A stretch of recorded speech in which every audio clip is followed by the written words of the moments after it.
Hello, അസ്സലാമു അലൈക്കും. മന്തി, ഹനീത്ത് ഇതൊക്കെ ആയിരിക്കുമല്ലേ കുറേ പേരുടെ ഫേവറേറ്റ് റൈസ് റെസിപ്പി. എന്നാൽ ഇതും നിങ്ങളെ ഫേവറേറ്റ് ആയിട്ട് മാറും. കൂടുതൽ ഇൻഗ്രീഡിയൻസിൻ്റെ ആവശ്യമില്ല, എന്നാൽ പെട്ടെന്ന് വളരെ ടേസ്റ്റി ആയിട്ട് നമുക്ക് ഉണ്ടാക്കാൻ പറ്റും. അഫ്ഗാനി ചിക്കൻ പുലാവാണ് ഇന്ന് നമ്മളെ റെസിപ്പി. പൊതുവേ ഈ അഫ്ഗാനി റൈസ് റെസിപ്പീസൊക്കെ ചുരുങ്ങിയ ഇൻഗ്രീഡിയൻസ് മതി, എന്നാൽ വളരെ ടേസ്റ്റി ആയിരിക്കും. അപ്പോൾ നമുക്ക് ഇൻഗ്രീഡിയൻസ് നോക്കിയാലോ. നിങ്ങൾക്ക് ഈ റെസിപ്പി ഇഷ്ടമാവുകയാണെങ്കിൽ സബ്സ്ക്രൈബ് ചെയ്ത് പ്ലീസ് ഞങ്ങളൊന്ന് സപ്പോർട്ട് ചെയ്യണേ. ചിക്കൻ പുലാവ് ഉണ്ടാക്കാൻ വേണ്ടിയിട്ട് ഇവിടെ ഏകദേശം ഒരു 750 ഗ്രാം ചിക്കനാണ് എടുത്തിട്ടുള്ളത്. ചിക്കൻ എടുക്കുമ്പോൾ എല്ലോട് കൂടിയിട്ടുള്ള ചിക്കൻ തന്നെ മാക്സിമം എടുക്കാൻ ശ്രമിക്കണം. ഇവിടെ ചിക്കൻ ഇതാ നല്ലതുപോലെ ക്ലീൻ ചെയ്ത് വെച്ചിട്ടുണ്ട്. പിന്നെ ഇവിടെ എടുത്തിട്ടുള്ളത് 2 കപ്പ് ബസ്മതി റൈസാണ്. ഈ അളവിൽ എടുത്തു കഴിഞ്ഞാൽ 4 പേർക്ക് സുഖമായിട്ട് കഴിക്കാം. ഇത് അരമണിക്കൂർ വെള്ളത്തിൽ നമുക്ക് കുതിർത്തെടുക്കാം, നല്ല കഴുകിയതിന് ശേഷം. അപ്പോൾ ഇനി നമുക്ക് പുലാവ് ഉണ്ടാക്കാൻ വേണ്ടിയിട്ട് തുടങ്ങാം. പാൻ ചൂടായതിനു ശേഷം ഒരു 4 ടേബിൾ സ്പൂൺ എണ്ണ ഒഴിച്ചു കൊടുക്കാം. നിങ്ങൾക്ക് നെയ്യ് യൂസ് ചെയ്യണമെങ്കിൽ അതും യൂസ് ചെയ്യാം. ഇനി അതിലേക്ക് ഒരു 3 ഏലക്കായ് ചേർത്ത് കൊടുക്കാം. പിന്നെ ഒരു 2 വലിയ കഷ്ണം പട്ട, ഒരു 4-5 ഗ്രാമ്പു ചേർത്ത് കൊടുക്കാം. 1/2 ടീസ്പൂൺ കുരുമുളക്, പിന്നെ 1/2 ടീസ്പൂൺ സാദാ ജീരകം. ഇനി ഇതെല്ലാം കൂടി നമുക്കൊന്ന് ചൂടാക്കിയെടുക്കാം. അതിന് ശേഷം 2 സവാള നൈസായിട്ട് അരിഞ്ഞിട്ട് നമുക്ക് ചേർത്ത് കൊടുക്കാം. എന്നിട്ട് നല്ലതുപോലെ ഒന്ന് വഴറ്റിയെടുക്കാം. സവാള നല്ലതുപോലെ, അതായത് നല്ലൊരു ഡാർക്ക് ബ്രൗൺ ആവുന്ന വരെ വഴറ്റിയെടുക്കണം. അത് മസ്റ്റാണ് കേട്ടോ. സവാള പകുതിയോ കുറച്ചായിട്ട് വഴറ്റിയെടുത്താൽ നമ്മൾ വിചാരിക്കുന്ന ടേസ്റ്റ് റൈസിന് കിട്ടില്ല. നല്ലതുപോലെ ഒരു ഗോൾഡൻ കളറാവുന്ന വരെ നമുക്ക് വഴറ്റിയെടുക്കാം. ഇപ്പോൾ നമ്മൾ സവാള അത്യാവശ്യം കളർ മാറിയിട്ടുണ്ട്. ഇതിലേക്ക് നമുക്ക് 1.5 ടേബിൾ സ്പൂൺ ഇഞ്ചി വെളുത്തുള്ളി പേസ്റ്റ് ആഡ് ചെയ്ത് കൊടുക്കാം. ഇനി വീണ്ടും നമുക്ക് നന്നായിട്ട് വഴറ്റി കൊടുക്കാം. ഇത് നെയ്യിലാണ് ചെയ്യുന്നതെങ്കിൽ സവാള ഒന്നും കൂടി നല്ല ക്രിസ്പി ആയിട്ട് നിങ്ങൾക്ക് കിട്ടും. അപ്പോൾ ഇഞ്ചി വെളുത്തുള്ളി പേസ്റ്റും ചേർത്ത് കൊടുത്തിട്ട് നമുക്ക് നല്ലപോലെ ഒന്ന് വഴറ്റാം. ഇങ്ങനെ വഴറ്റിയെടുക്കുന്നതിൻ്റെ മെയിൻ ഉദ്ദേശം എന്താണെന്ന് വെച്ചാൽ, എന്നാലേ അഫ്ഗാനി പുലാവ് റൈസിന് നല്ല ഫ്ലേവർ വരുള്ളൂ. നമുക്ക് വേണ്ട ഒരു കൺസിസ്റ്റൻസി കിട്ടിയിട്ടുണ്ട്. ഇനി നമ്മൾ കഴുകി വൃത്തിയാക്കി വെച്ചിരിക്കുന്ന ചിക്കൻ നമുക്ക് ഇതിലോട്ട് ആഡ് ചെയ്ത് കൊടുക്കാം. മുഴുവൻ ചിക്കനും ചേർത്തതിന് ശേഷം 2-3 മിനിറ്റ് മീഡിയം ടു ഹൈ ഫ്ലെയിമിലിട്ടിട്ട് ചിക്കൻ നല്ലതുപോലെ ഒന്ന് മിക്സ് ചെയ്തെടുക്കാം.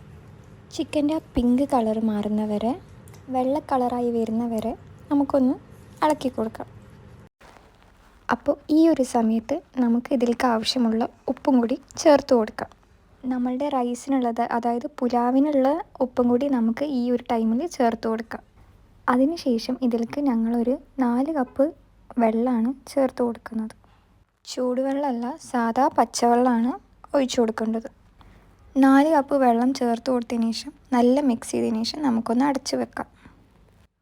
ഈ റൈസ് വേവാൻ വേണ്ടിയിട്ട് നമുക്ക് 3 കപ്പ് വെള്ളമാണ് വേണ്ടത്. നമ്മൾ ഏകദേശം 2 കപ്പ് വരുന്ന റൈസാണ് എടുത്തത്. അപ്പോൾ 2 കപ്പ് റൈസ് വേവാൻ ഏകദേശം 3 കപ്പിൻ്റെ വെള്ളമുള്ളൂ ആവശ്യം വരുന്നത്. ബാക്കി 1 കപ്പ് വെള്ളം ചിക്കൻ വേവുമ്പത്തിനും വറ്റിയിട്ട് വരും. അതിനാണ് ഏകദേശം 4 കപ്പ് ഞാനിവിടെ ചേർക്കുന്നത്. ചിക്കൻ വെന്ത് വരുമ്പത്തിനും 1 ഗ്ലാസ് വെള്ളം എന്തായാലും വറ്റും. അപ്പോൾ അതിന് വേണ്ടിയിട്ട് 4 കപ്പ് വെള്ളമാണ് എടുക്കുന്നത്. ഒരു 15 മിനിറ്റ് കൊണ്ട് തന്നെ നമുക്ക് ചിക്കൻ നന്നായിട്ട് വെന്ത് കിട്ടും. അതിലെ വെള്ളമൊക്കെ കുറച്ച് വറ്റിയതിന് ശേഷം നമുക്ക് അതൊരു പാത്രത്തിലോട്ട് മാറ്റി വെക്കാം. മുഴുവൻ ചിക്കനും നമുക്ക് വേറെ പ്ലേറ്റിലോട്ട് മാറ്റി വെക്കാം. നിങ്ങളുടെ ചിക്കൻ കൂടുതൽ വേവുള്ള ചിക്കൻ ആണെങ്കിൽ അതിനനുസരിച്ചിട്ട് നിങ്ങൾക്ക് വെക്കാം. അതിന് ശേഷം നമ്മൾ കുതിർത്ത് വെച്ച അരി അതിലെ വെള്ളം മുഴുവൻ കളഞ്ഞതിന് ശേഷം ഇതിലേക്ക് ഇട്ട് കൊടുക്കാം. അരി ഇതിലേക്ക് നല്ലതുപോലെ മിക്സ് ചെയ്തെടുക്കാം. ഈ സമയത്ത് നിങ്ങൾക്ക് വേണമെങ്കിൽ ഉപ്പൊന്ന് നോക്കാം. ഇവിടെ ആദ്യം തന്നെ ആവശ്യത്തിനുള്ള ഉപ്പ് ചേർത്തത് കൊണ്ട് കറക്റ്റാണ്.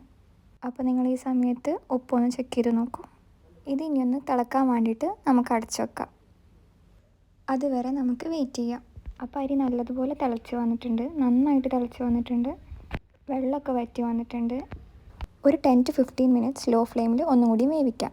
ആ ഒരു സമയത്ത് നമുക്ക് ക്യാരറ്റും മുന്തിരിയും ബദാമും ഒന്ന് വഴറ്റിയെടുക്കാം. അതിന് വേണ്ടിയിട്ട് 2 ടേബിൾ സ്പൂൺ പഞ്ചസാരയാണ് ഞങ്ങളിവിടെ എടുത്തിട്ടുള്ളത്. അതൊന്ന് കാരമലൈസ് ചെയ്തിട്ട് നമുക്ക് എടുക്കാം. 1 ടീസ്പൂൺ വെള്ളം ചേർത്തിട്ട് നമുക്ക് കാരമലൈസ് ചെയ്തെടുക്കാം. പച്ചവെള്ളം തന്നെയാണ് ഇവിടെ ചേർക്കുന്നത്. അപ്പോൾ നല്ലതുപോലെ ഒന്ന് കാരമലൈസ്ഡ് ആയിട്ട് വരുമ്പോൾ നമുക്ക് അതിലേക്ക് ക്യാരറ്റ് ആഡ് ചെയ്ത് കൊടുക്കാം.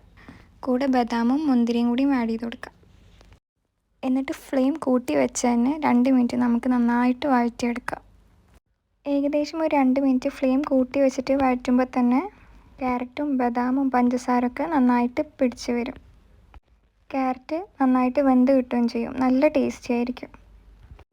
എന്നിട്ട് 2 മിനിറ്റ് വഴറ്റിയതിന് ശേഷം നമുക്കിതൊരു പ്ലേറ്റിലോട്ട് മാറ്റി വെക്കാം. ഇതിവിടെ റെഡി ആയിട്ടുണ്ട്. ഇനി നമുക്ക് പാനിലേക്ക് 2 ടേബിൾ സ്പൂൺ എണ്ണ ആഡ് ചെയ്ത് കൊടുക്കാം. എന്നിട്ട് നേരത്തെ മാറ്റി വെച്ച ചിക്കൻ ഒന്ന് ഫ്രൈ ചെയ്തെടുക്കാം.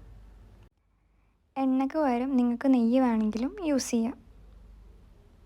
നല്ലതുപോലെ വഴറ്റി ഒന്ന് മുരിച്ചെടുക്കാം. കൂടുതൽ സമയം വേവിക്കേണ്ട ആവശ്യമില്ല, ഓൾറെഡി വെന്ത ചിക്കനല്ലേ. അപ്പോൾ എല്ലാ ഭാഗവും ഒന്ന് മുരിഞ്ഞ് വന്നാൽ മതി. ഒരു ഗോൾഡൻ ഷെയ്ഡായിട്ട് നമുക്ക് കിട്ടിയാൽ മതി. ഇങ്ങനെ ഒന്ന് ചെയ്തെടുക്കുമ്പോൾ ചിക്കൻ കഴിക്കാനായിട്ട് നല്ല ടേസ്റ്റി ആയിരിക്കും.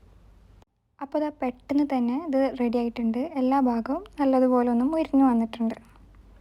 ഇതിനി നമുക്ക് അടുപ്പത്തുനിന്ന് മാറ്റി വെക്കാം. എന്നിട്ട് നമ്മൾ നേരത്തെ വേവിച്ച് വെച്ച റൈസിലേക്ക് ഈ ചിക്കൻ പീസസ് ആഡ് ചെയ്ത് കൊടുക്കാം. കൂടെ കാരമലൈസ് ചെയ്ത് വെച്ച ക്യാരറ്റ്, ഉണക്കമുന്തിരി, ബദാമും കൂടി ചേർത്ത് കൊടുക്കാം. പിന്നെ വീണ്ടും അടച്ച് വെച്ചതിന് ശേഷം ഒരു 3-4 മിനിറ്റ് വേവിക്കാം. അപ്പോഴത്തേനും റൈസ് റെഡി ആയിട്ടുണ്ടാവും. ഒരു 3-4 മിനിറ്റ് ചെറിയ തീയിൽ മതി. അപ്പോഴത്തേന് റൈസൊക്കെ നല്ല പാകത്തിന് വേവായിട്ടുണ്ടാവും. എല്ലാം കൂടി നല്ല ദമ്മായി വന്നിട്ടുണ്ടാവും. നമ്മുടെ പുലാവ് ഇവിടെ റെഡി ആയി കഴിഞ്ഞു. അപ്പോൾ നമ്മളുടെ വളരെ ടേസ്റ്റി ആയിട്ടുള്ള അഫ്ഗാനി ചിക്കൻ പുലാവ് ഇവിടെ റെഡിയാണ്. നല്ല ടേസ്റ്റിയാണ്. ഞാൻ ട്രൈ ചെയ്ത് നോക്കിയോണ്ട് പറയാണ്. കുറച്ച് ഇൻഗ്രീഡിയൻസ് ഉള്ളൂ. അപ്പോൾ നിങ്ങൾ പറ്റുകയാണെങ്കിൽ എന്തായാലും ട്രൈ ചെയ്യണം. നല്ല പെർഫെക്റ്റായിട്ട് കിട്ടുകയും ചെയ്യും. ഇതേ രീതിയിൽ നിങ്ങൾക്ക് ഈസി ആയിട്ട് ഉണ്ടാക്കാം. മെയിനായിട്ട് സവാള ഫ്രൈ ചെയ്യുമ്പോൾ നമ്മളൊന്ന് ശ്രദ്ധിച്ചാൽ മതി. നല്ലതുപോലെ ഒന്ന് ക്രിസ്പി ആയിട്ട് കിട്ടാൻ നോക്കിയാൽ മതി. അതേപോലെ എണ്ണയ്ക്ക് പകരം നെയ്യ് ഉപയോഗിച്ചാൽ ഒന്നും കൂടി ടേസ്റ്റ് കൂടും. അപ്പോൾ നിങ്ങൾ എന്തായാലും ഇതൊന്ന് വീട്ടിൽ ട്രൈ ചെയ്തിട്ട് നിങ്ങളുടെ ഫീഡ്ബാക്ക് കമൻറ്റ് ചെയ്യുക.